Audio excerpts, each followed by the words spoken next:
Convido a igreja que abra comigo sua Bíblia. Zacarias, profeta Zacarias, capítulo de número 8.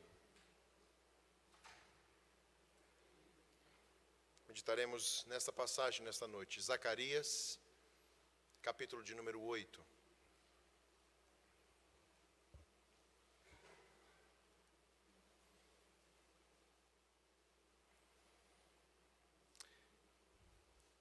A palavra do Senhor assim diz: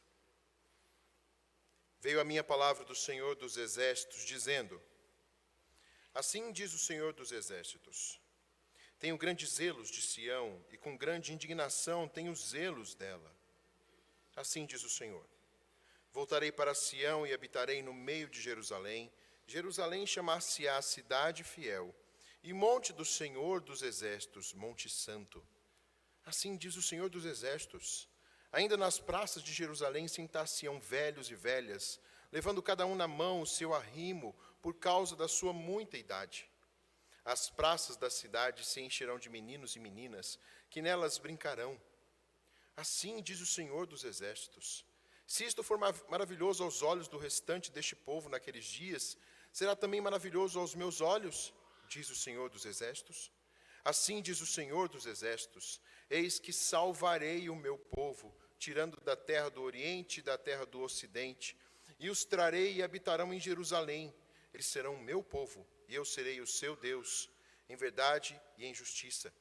Assim diz o Senhor dos Exércitos: Sejam fortes as mãos de todos vós, que nestes dias ouvis esta palavra da boca dos profetas, a saber, nos dias em que foram postos os fundamentos da casa dos exércitos, do Senhor dos Exércitos, para que o templo fosse edificado.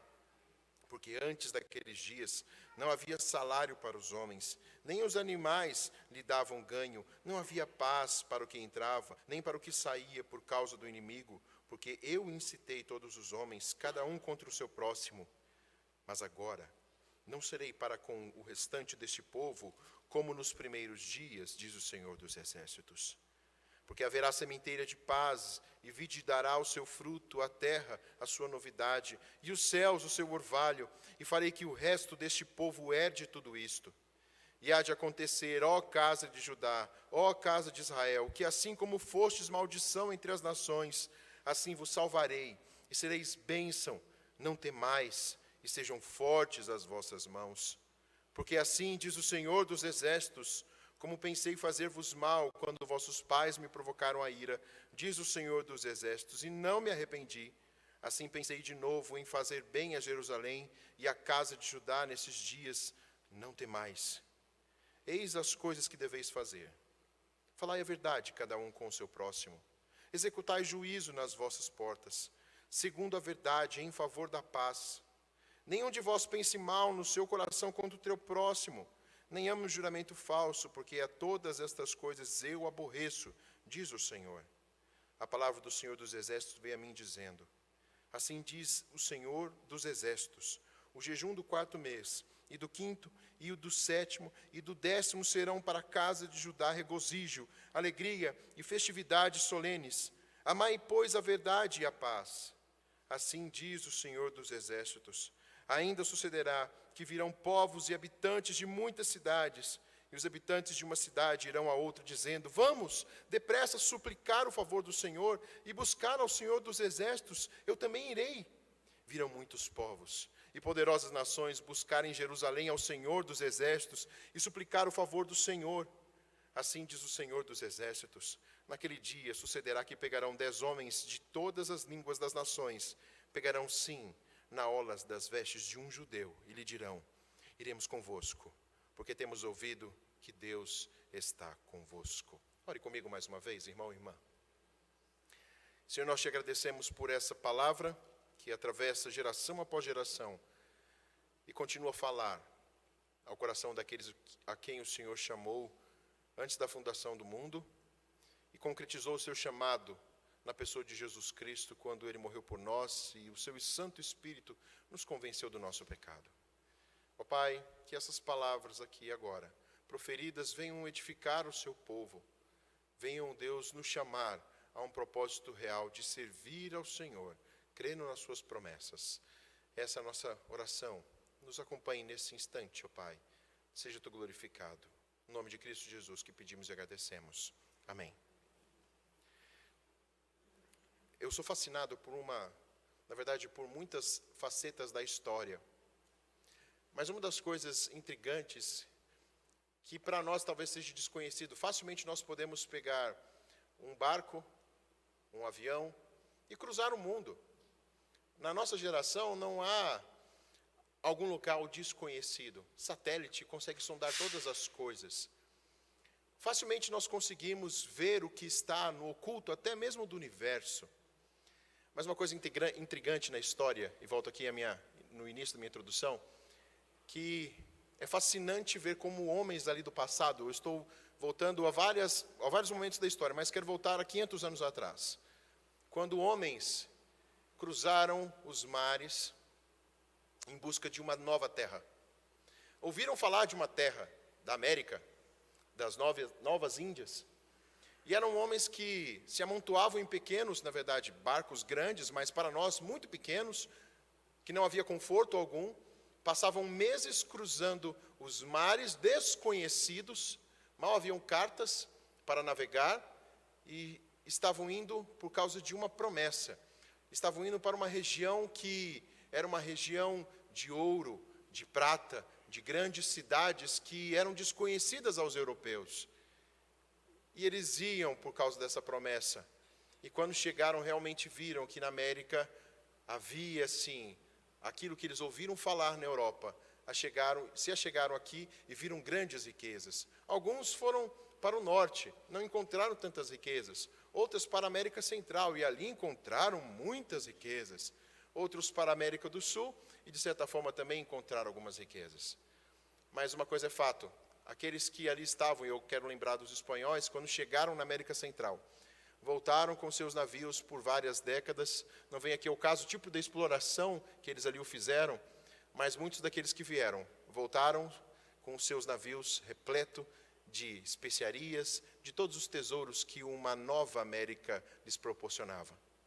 Mas algo interessante, o seu coração estava rumo ao desconhecido, mais centrado naquilo que eles ouviram falar de um novo país, um novo continente.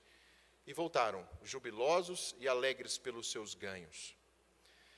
Olhando agora para o texto, o capítulo 7 de Zacarias e o capítulo 8, nós estudamos semana passada o capítulo 7, que falava basicamente sobre o jejum. Homens chegaram de Betel fazendo um questionamento ao Senhor. E o capítulo 8 é a parte final deste questionamento. O capítulo 6, 7 e 8, eles estão intimamente ligados e oferecem ambos uma resposta de Deus para o povo. Quero lembrá-los de uma forma bem rápida e sucinta.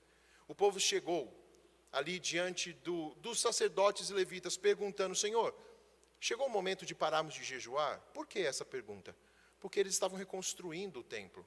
Porque agora eles estavam há 70 anos jejuando e lamentando, e agora parece que as coisas mudaram. Os sacerdotes, os levitas voltaram às suas funções. O povo começou a pegar a mão na massa, depois de 15 anos parado, e começou a haver um levantamento de pessoas para reconstruir, material chegando, a profecia sendo efetiva, e eles chegam para perguntar, homens de Betel, dizendo: não chegou o momento de pararmos de jejuar? E a resposta do Senhor foi algo inesperado. Ele disse: acaso nesses anos todos de jejum, vocês fizeram um jejum para mim? Não houve uma resposta do povo, mas implicitamente nós vemos que a resposta que Deus dava ao seu povo é que eles estavam vivendo uma religiosidade. Eles buscavam ao Senhor por conta da dureza do cativeiro e por conta das privações, não faziam de coração. Tanto que o templo mostrava que eles não serviam ao Senhor com uma verdadeira religiosidade, era tão somente religiosidade, tal como os fariseus lá no Novo Testamento. E é por isso que Deus mostrava que não estava contente. Na verdade, Ele reprovava a ação do seu povo, reprovava esta ação, e Ele continua a reprovar uma ação em que nós nos achegamos diante de Deus como religiosidade, somente por vir. E aqui nós fomos confrontados a olhar para o texto, olhar para a severidade dessa fala do Senhor, mas ao mesmo tempo lembrar que Zacarias estava sendo usado por Deus para trazer o povo à alusão a uma reforma que Ele quer, uma reforma do coração. Ele quer um coração que o adore em espírito e em verdade. Ele não quer religiosidade, mas ele quer um coração que viva para ele. Tanto que eu lembrei os irmãos sobre o início do capítulo 6, quando Jesus ali em Mateus questiona as orações, na verdade as ações, o dar esmolas e as orações daqueles que ali estavam. E nós concluímos a parte final antes do jejum, dizendo o que o Senhor Jesus quer. O maior ato externo de que há uma mudança interna é o perdão.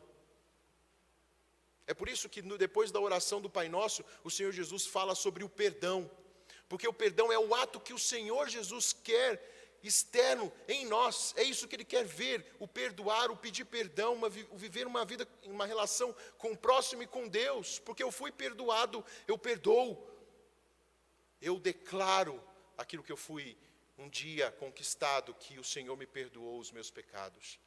Então, olhando agora para o contexto, o profeta continua a responder o povo, mas agora de uma forma positiva. Depois de apertar, eu disse que o nosso Deus é assim, como um pai que nos corrige, mas corrige com amor. Ele nos incentiva a viver ao seu lado. Ele nos incentiva a andar com Ele. E aqui, queridos, nós somos chamados a confiar verdadeiramente nas promessas do Senhor. E nós veremos que o jejum vai se transformar em festa. O jejum não deixa de existir, mas nós veremos o novo significado do jejum que o Senhor aqui expressa. E antes então de começar a apontar para o texto, eu quero declarar algo que eu me esqueci ali no início. Nós somos norteados na nossa vida, queridos, por aquilo que nós cremos. Você veio aqui a este culto, e a sua mente ela está focada, baseado naquilo que você crê e vivencia todos os dias. E a minha questão é, você crê nas promessas do Senhor? Você as conhece verdadeiramente? Elas estão latentes no seu coração? Querido, porque se estiver latente no seu coração, pode você estar cercado de muitas privações, mas você vem servir ao Senhor baseado nessas promessas. Então vamos conhecer as promessas do Senhor. A divisão desse texto aqui do capítulo 8, ela é feita do versículo 1 até o versículo 13, e depois, até o versículo 15, e depois dos versículos 16 a 23. Em primeiro lugar, do versículo 1 a 8, o Senhor mostra quais são as suas promessas. A resposta agora de Zacarias. O capítulo começa com a promessa do quê? Do amor fervoroso, na verdade, as promessas de Deus. Começa com uma declaração de amor fervoroso. Olha o versículo 2. Assim diz o Senhor dos Exércitos, eu tenho grandes zelos de Sião, e com grande indignação eu tenho zelos. Queridos, preste atenção em quem estão baseadas as promessas. Primeiramente no amor do nosso Deus. Deus tem zelo pelo seu povo, e por causa do seu amor, Deus retorna com as promessas àqueles que o seguem. Nós estamos aqui, queridos, e a nossa vida é baseada em relações, em promessas. Mas o nosso noivo jamais quebra as suas promessas. E ele declara as suas promessas, o seu amor, e ele nos chama como um noivo, a sua noiva, a segui-lo pelo seu amor. E aqui um Deus com ardor pelo seu povo vai declarar as suas promessas. E quais promessas são essas? Começa a partir do versículo 3. A promessa do retorno de Deus à cidade. Vamos entender isso? Olha o versículo 3, ele diz assim: voltarei para Sião e habitarei no meio de Jerusalém. Jerusalém chamar-se a cidade fiel, e o monte do Senhor dos exércitos será um monte santo. Queridos, ele declara que ele vai voltar. Na verdade, ele está chegando na sua cidade, como noivo chegando para voltar à sua cidade. Olha um outro cenário, quando o povo estava em pecado e o juízo veio sobre a cidade, o profeta disse que a glória do Senhor ia saindo do templo, ia saindo da cidade, e por isso que vieram depois os babilônicos e tomaram a cidade. Mas agora há esse retorno da glória do noivo voltando à sua habitação. E que maior incentivo, querido, para o povo era o retorno à cidade, ou seja, aquela cidade que virou assunto de escárnio, de assovio. Pensava-se em Jerusalém. Jerusalém, Jerusalém, Aquela que foi infiel, agora seria Jerusalém santa. Aquela Jerusalém maravilhosa da glória.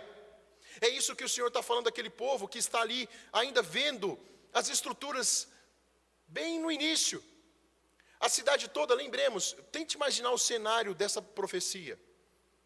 Ao que eles estão olhando fisicamente? Há um templo somente com as suas bases, algumas arrumações, certamente de pedras, para reconstruir o templo que não teria a glória de Salomão. Eles bem sabiam disso. E eles olham ao redor da sua cidade em escombros. Os muros só foram levantados décadas depois, por Neemias. Era esse o cenário físico. Então Deus diz: eu voltarei ao meu monte, eu estarei com vocês. O que ele está dizendo? Que a reconstrução, ela é real e ela vai acontecer, e ela vai se findar, porque o templo era a habitação ali do Senhor, no meio do seu povo tabernaculando. Então o que ele está dizendo? Vai acontecer a conclusão desse templo. Creia e confie que eu voltarei e habitarei no meio de vocês. E o que é também a habitação do Senhor, queridos? Lembremos, o Senhor é um Deus santo. Significa também que Ele restaura moralmente e espiritualmente o seu povo. A promessa de Deus estar no meio do seu povo significa que Ele vai promover santidade, que Ele vai promover purificação, limpando de imundície. Quando Deus realmente está, queridos, nas nossas vidas, na nossa casa, na nossa igreja, há consciência de pecado. O coração se amolece. Nós servimos ao Senhor com vontade, com alegria, em santidade. Então, como que Deus opera hoje, dizendo como Ele declara que Ele está no meio do seu povo? Por meio da sua palavra. Aqui agora, Ele declara que está conosco. Eu não os conheço na intimidade do dia a dia. Não sei quais são as suas lutas, e muito menos muitos irmãos não sabem quais são as minhas lutas. Mas o Senhor, queridos, Ele habita no meio do seu povo e continua a habitar no meio do seu povo. E quando nós conhecemos a palavra dEle, nós somos levados a uma vida de santidade, de uma nova conduta. E Ele continua a falar de geração após geração. E Ele tabernacula no meio do seu povo. Ele habita no meio de nós. Qual que é a segunda promessa do Senhor? Está no versículo 4 e versículo 5. Acompanhe comigo. Assim diz o Senhor dos Exércitos: ainda nas praças de Jerusalém sentar-se-ão velhos e velhas, levando cada um na mão o seu arrimo, por causa da sua muita idade. As praças da cidade se encherão de meninos e meninas que nelas brincarão. Queridos, olhe esse cenário, novamente. Agora, volte a sua mente a Jerusalém, aquela que eu acabei de te falar. E agora faça a imagem sua em 2019, em Belo Horizonte, você que tem filhos e você que é idoso. Qual que é a coisa que nós mais reclamamos, pelo menos quem nasceu na década de 80, e que diz que os seus filhos não mais fazem aqui na nossa década?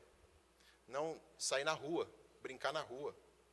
Olha que interessante, porque não há segurança. Quem é o doido de deixar o seu filho brincando na rua de bola, com seus 10 anos, numa Belo Horizonte hoje?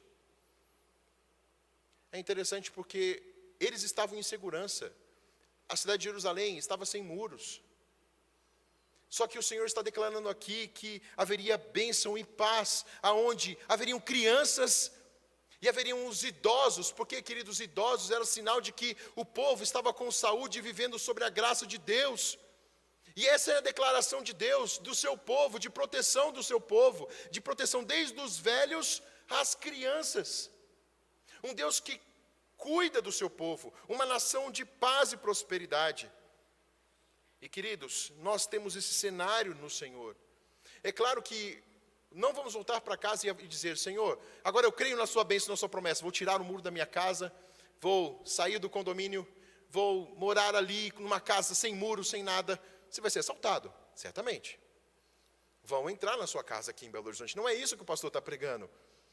Mas aqui é a confiança naquilo que Ele faz para com os seus, da proteção para com os seus, como também, queridos, aponta para o que Ele fará conosco, aponta para a cidade celestial, aponta para o momento em que estaremos com Ele e haverá paz verdadeira.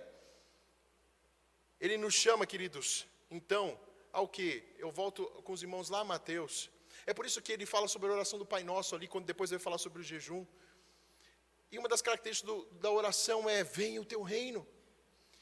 Você tem orado pelo reino do Senhor? Ou você tem ansiado pelo reino do Senhor? Talvez você fique incomodado. Eu estou falando porque eu estou nessa fase. Eu estou nessa fase com um filho de quase 3 anos, já pensando, como será a educação do meu filho daqui a 10 anos? Me causa pavor, me causa temor. Mas se eu ficar baseado na minha força, ou naquilo que vai acontecer no Brasil, queridos, eu deixo ele trancafiado em casa. Mas também, eu tenho de confiar no que o Senhor faz com os seus, mas também eu tenho que clamar, Senhor, ao mesmo tempo que eu sinto a segurança e a paz no Senhor, volta, Senhor, volta, Senhor, porque o teu reino acabará com essa luta que eu tenho, acabará com a nossa luta, haverá paz. Então eu tenho de lembrar das promessas do Senhor, e é uma promessa real. Esta é uma promessa real, queridos. Você crê então neste cenário de bênção e paz aqui, agora, no já, mas no ainda não, ou seja, no futuro? E você vive baseado nisso? Quais outras promessas do Senhor? E essa é linda. Capítulo 8, versículos 7 e 8. A promessa aos que estão dispersos. Ele diz assim: assim diz o Senhor dos Exércitos, eis que salvarei o meu povo, tirando da terra do Oriente e da terra do Ocidente. Eu os trarei e habitarão em Jerusalém, e eles serão o meu povo, e eu serei o seu Deus, em verdade e em justiça. Queridos, que coisa linda é essa? Volte aqui o cenário daquela cidade. Ninguém queria sair de Babilônia. Babilônia era linda. Babilônia era os Estados Unidos de hoje. Protegido, o melhor local para se viver. Era o melhor local, protegido, com um exército maravilhoso, cidade enorme. Poucos voltaram para Jerusalém. Quem queria viver numa cidade de caos, de ter que reconstruir? Muitos ainda estavam lá. Mas a promessa aqui do Senhor, para aqueles que ali estavam, Senhor, eu vou trazer os dispersos. Eu vou trazer aqueles que não estão com o coração aqui. Eu trarei eles para comigo. Eu vou fazer reocupar essa cidade. Entenda, se você olhar também para o cenário físico, porque eles receberam essa promessa, mas a gente que estudou Neemias aqui nessa igreja alguns anos atrás, nós vimos que no tempo de Neemias, décadas depois, havia espaços vazios, e demoraram centenas de anos para Jerusalém ser ocupada, com toda a glória. Mas a promessa do Senhor continua sendo, queridos, real. Ele trouxe naquela época, trouxe com Esdras, trouxe com Neemias, trouxe, e Jerusalém não somente fisicamente foi povoada, mas o Senhor continua a trazer os seus que estão dispersos. E aqui para nós, queridos, essa promessa, para nós que aqui estamos, quem estão dispersos? Eu disse semana passada sobre jejuarmos, e eu fiz uma crítica a nós aqui, que muitos da nossa geração, incluso da minha geração, 17 anos, quando cheguei aqui, não estão mais na igreja, estão dispersos por esse mundo. Eu disse que nós deveríamos jejuar de verdade diante do Senhor, para pedir um renovo de vida, para termos sensibilidade espiritual, a fim de clamar pelo que está longe também. Mas, queridos, aqui há uma coisa maravilhosa, porque o Senhor diz, eu os trarei de volta. Eu os trarei à comunhão com o Senhor. Você crê nessas promessas, querido? Talvez você tenha irmãos e irmãs, parentes que estão longe do Senhor, distantes do Senhor, mas Ele diz, eu os trarei, eu ajuntarei os meus. Essa é uma promessa do nosso Deus, de trazer todos, e a promessa também se concretiza quando Ele ajuntar todo o seu rebanho, o perfeito pastor ajuntando todo o seu rebanho para habitar com Ele. Ele é o Deus da aliança, que jamais abandona, queridos seus. Olhe para quem é Deus. Nós, queridos, homens que estamos nessa terra, por olharmos muito para o nosso eu, para a nossa honra, nós temos um limite para com o nosso próximo. Nós temos um limite, mas o nosso Deus não. O nosso Deus, Ele é grandioso em amor. E Ele declarou que haveria de trazer todos os seus. Ele compromisso de renovar a cada um daqueles por quem Cristo morreu.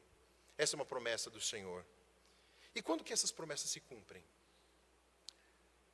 Estou dizendo a vocês, queridos, porque nós estamos no mundo imediatista. Nós estamos no mundo extremamente cansados. Vocês se achegam aqui cansados, sobrecarregados. É fato, porque também a gente vem de um cansaço, né, pastor Antônio? De um cansaço semanal, e daqui a pouco, semana que vem, de reunião de presbitério. É um cansaço físico, é um cansaço espiritual. São demandas e demandas e demandas e demandas. Mas nós estamos numa geração imediatista. Uma geração que quer agora. Quando que ela há de se cumprir essas promessas? Nós vemos ali que Neemias teve alguns vislumbres dessas promessas do Senhor, mas elas não ocorreram todas em seu tempo. Mas nós, quando olhamos acuradamente para esses textos, segundo os teólogos do pacto, nós vemos que o cumprimento, ele se estabelece na igreja do Senhor, ali no Novo Testamento. A igreja é o verdadeiro tempo no qual Deus mantém a sua promessa de vir habitar por meio do Espírito Santo. Nós, como igreja do Senhor, somos a habitação do Santo Espírito de Deus. Mas o verdadeiro cumprimento vai ser no retorno do Senhor Jesus Cristo, onde Ele estabelecerá o seu reino, a sua igreja perfeita. Ele vai reunir todo o seu povo e nós habitaremos com Ele por toda a eternidade. Aqui, queridos, nós estamos e somos chamados a um tempo de colocar as nossas mentes e fixar as nossas mentes no céu, no Senhor. E é uma luta, sim. Porque todos os dias, é por isso que a palavra de Deus diz, medite dia e noite na palavra de Deus. Porque todos os dias nós temos que lutar, todos os dias deve haver arrependimento, todos os dias deve haver mortificação de pecado. Mas todos os dias nós lembramos da promessa do Senhor, e ela há de se cumprir. E queridos, cada dia mais de vida nossa, é um dia mais próximo do reino dos céus. Jesus pode vir na nossa geração, pode vir em instantes, em dias, talvez pode ser meses ou anos, mas cada dia que vivemos está mais próximo à vinda do nosso Mestre. Cada vez mais. Eu olho para Spurgeon quando falou sobre a pregação da volta de Cristo. Eu olho lá para Jonathan Edwards, eu olho lá para Calvino, eu olho lá para os pais da igreja quando falaram e declararam sobre a volta do Senhor. Mas nós estamos muito mais próximos da sua vinda. Muito mais próximo no dia de hoje, queridos. Portanto, nossa convicção deve ser de que há de se cumprir. Nós olhamos na nossa esfera, e nós somos atribulados na nossa esfera humana, de ver os homens progredindo na sua maldade. Mas cada vez mais próximo está o juízo do Senhor, cada vez mais próximo a morada celestial com Ele. Isso há de se cumprir. Portanto, temos que viver todos os dias com essa verdade na nossa mente. E aí sim, queridos, concretizada será a promessa do Senhor. E quais são as razões para nós crermos e servirmos? Queridos, a nossa vida, ela está alicerçada numa resposta de fé. É claro que a nossa resposta é confiar em Deus e crendo na sua palavra. Mas segundo, refletir no que Deus é capaz de fazer. Você já refletiu verdadeiramente no que Deus é capaz de fazer?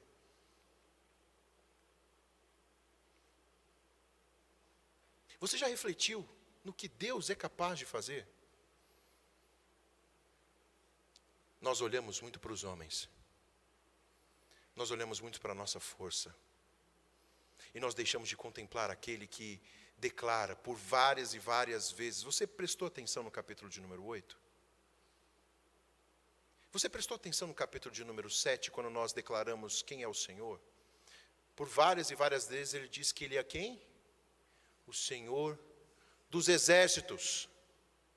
O Senhor soberano. O Senhor que domina sobre todos, sobre todas as coisas.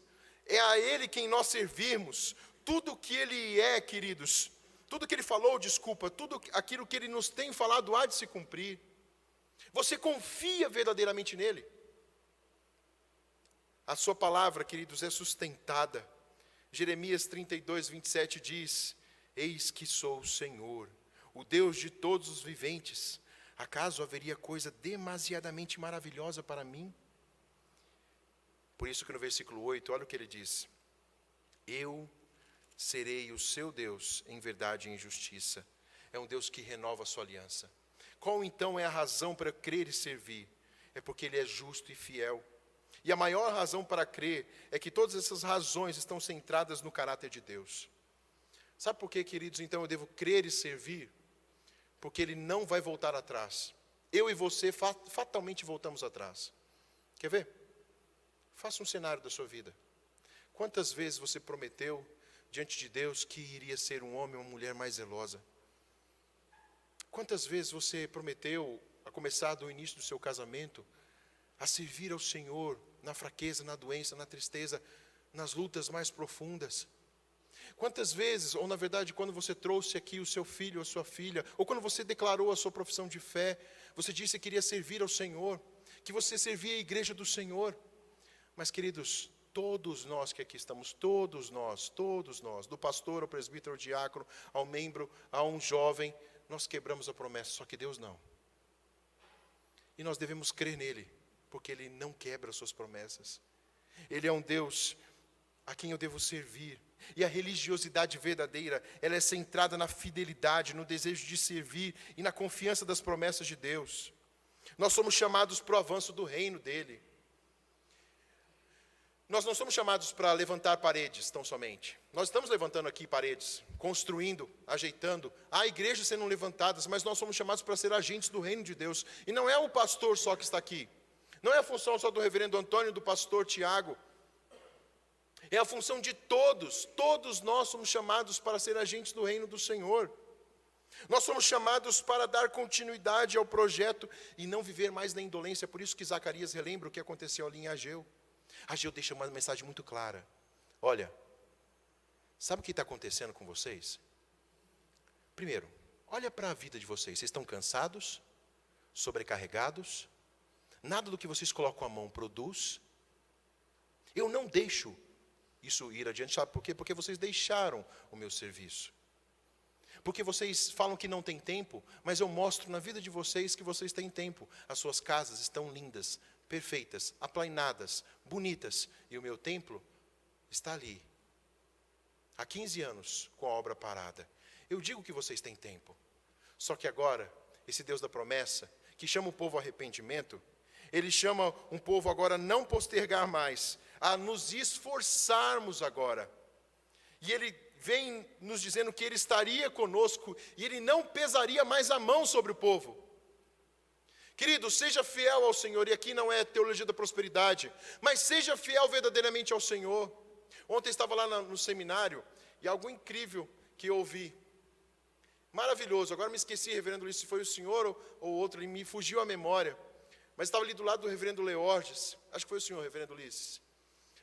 No momento ali do seminário, muitas vezes nós passamos muito apertado, foi o senhor mesmo que disse, reverendo, muito apertado, com as finanças. E aí o reverendo disse, no final dos 4 anos, você vai ver que não tem ali um vermelho, não tem a sua conta em vermelho. Você dependeu do Senhor durante aqueles 4 anos. Mas depois, você se ocupa com as coisas dessa terra. E aí, muitas vezes, aquele valor ali pequeno já não é mais o suficiente. Queridos, trazendo aqui para nós, o Senhor nos prova a servirmos a Ele. Ele não há de deixar de faltar. Ele não há de deixar de dar recursos ao seu povo. Ele promete, queridos, paz. Ele promete, na sua fidelidade, cuidar de cada um de nós. Ele nos chama à obediência, queridos. E Ele se mostra fiel cuidando de nós. Seja fiel. Seja verdadeiramente fiel ao Senhor. E a ênfase do profeta nos versículos 16 e 17 nos apontam para algo maravilhoso. Olhemos ali. E as coisas que deveis fazer, falai a verdade cada um com o seu próximo. Executai o juízo nas vossas portas, segundo a verdade, em favor da paz. Nenhum de vós pense mal no seu coração contra o seu próximo, nem ame juramento falso, porque a todas essas coisas eu aborreço, diz o Senhor. Isso aqui ele disse lá em Zacarias capítulo 7. É a mesma coisa que o Senhor Jesus Cristo disse no Sermão do Monte. Deixe a religiosidade de lado. Sirva ao Senhor com o seu coração. Mas como nós vemos que estamos servindo ao Senhor? Quando essas atitudes são destacadas, queridos. Volte os seus olhos, fale a verdade cada um de vós com o seu próximo. Minha pergunta, você tem usado a verdade? A verdade impera na sua boca, na sua relação marital, na sua relação como filho, como marido, como esposa, na sua relação como membro da igreja. A verdade, ela sai da sua boca. Você preza a verdade. É isso que ele nos chama. Vocês executam o juízo na vossa porta. Ou seja, há um juízo executado com seriedade debaixo do temor do Senhor. Vocês vivem em favor da paz. Vocês pensam mal do seu próximo, no coração contra o seu próximo. Você tem você tem alguma mágoa no seu coração? Você assenta aqui na igreja e você consegue olhar para todos os irmãos sem alguma mágoa? Ou dentro da sua casa?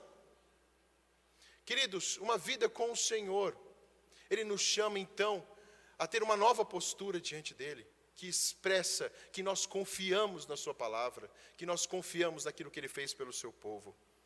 O povo que tem uma religião, na verdade, o povo que teme ao Senhor, agrada a Deus e serve ao próximo.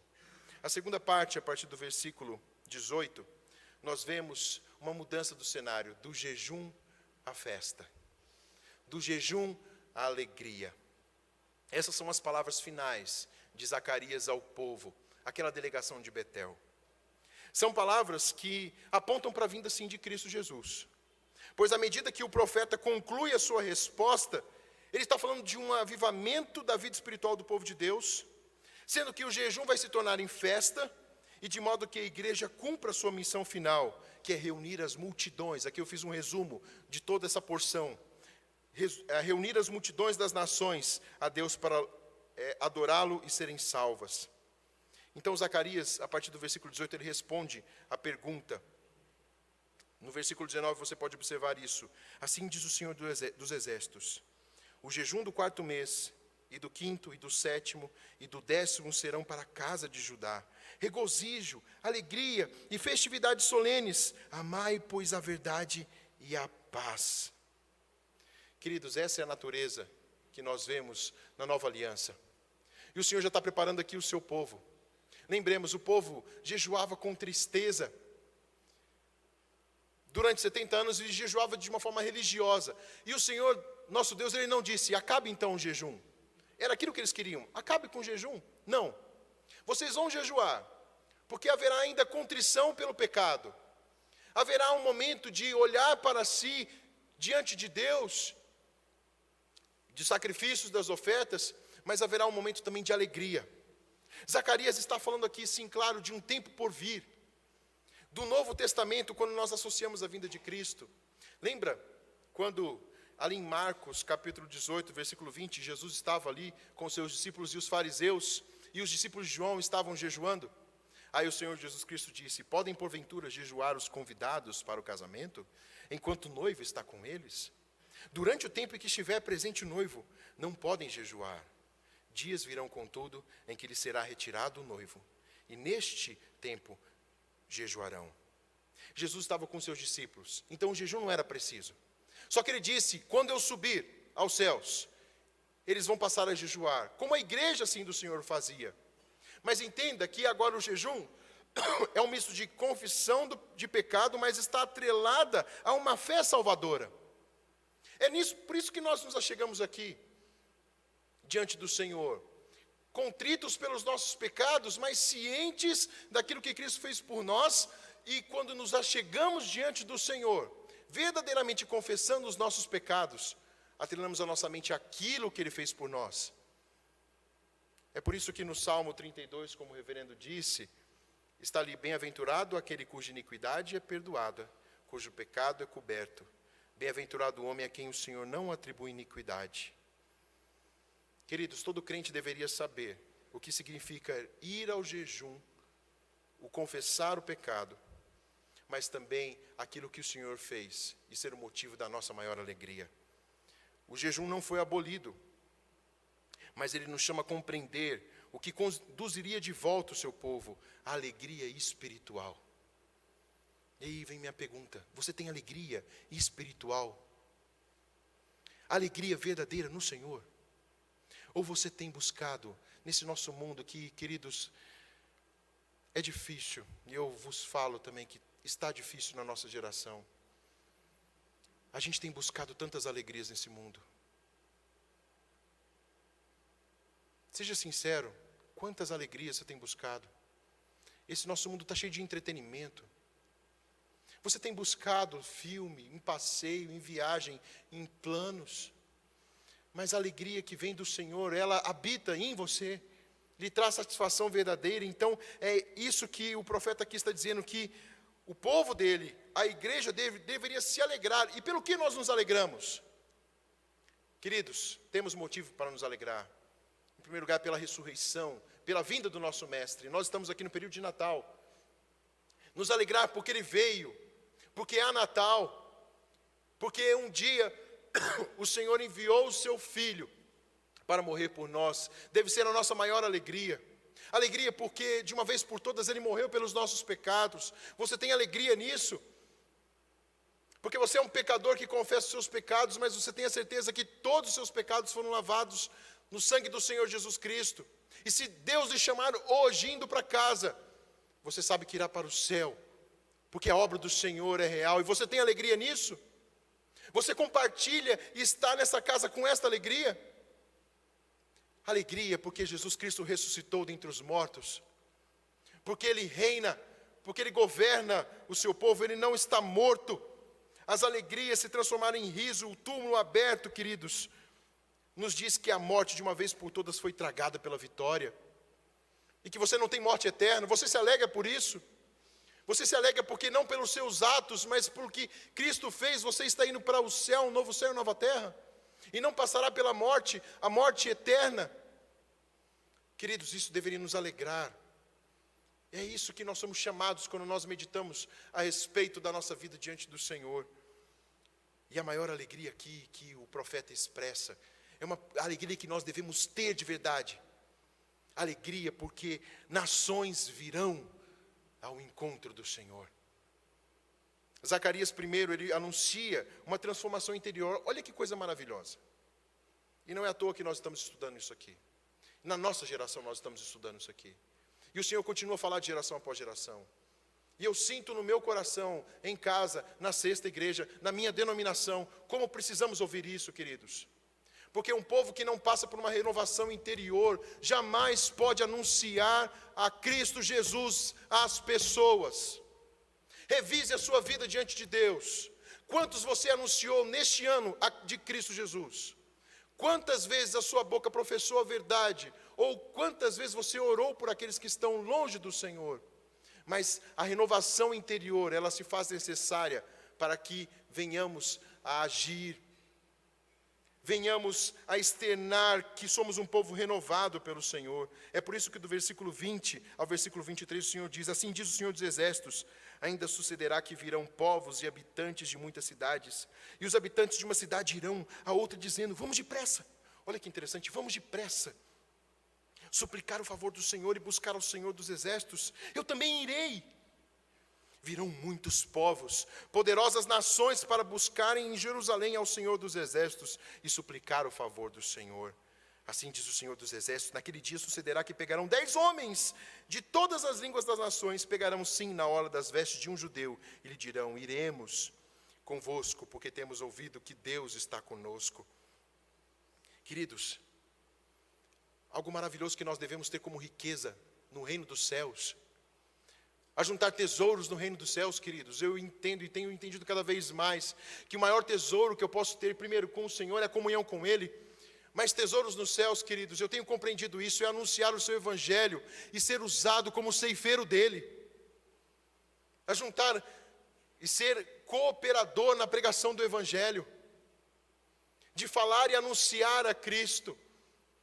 E queridos, que beleza é ver quando as pessoas ouvem do Senhor. E aqui eu falo, talvez esteja gravado, e talvez o agora fugiu o nome dele. Daniel. Queridos, eu tive lá em São Paulo, e na segunda-feira eu tive que, depois da minha aula, sair da região onde eu estava em Higienópolis. E se você está vendo isso, Daniel, fico muito feliz em poder falar isso. E tive que sair de Higienópolis até Osasco, pegar um trânsito danado lá em São Paulo, tá no horário do rush. E que privilégio foi falar de Cristo Jesus. E que privilégio durante aquela 1 hora falar do Senhor. e ver Daniel se voltando ali com seus olhos atentos a essa palavra. Que privilégio é anunciar do Senhor e ver nos olhos daquele que ouvem a palavra de Deus a vontade de conhecer este Deus. E espero que você tenha se dobrado ao Senhor, Daniel, porque eu o convidei para começar a ver os sermões que nós projetamos aqui.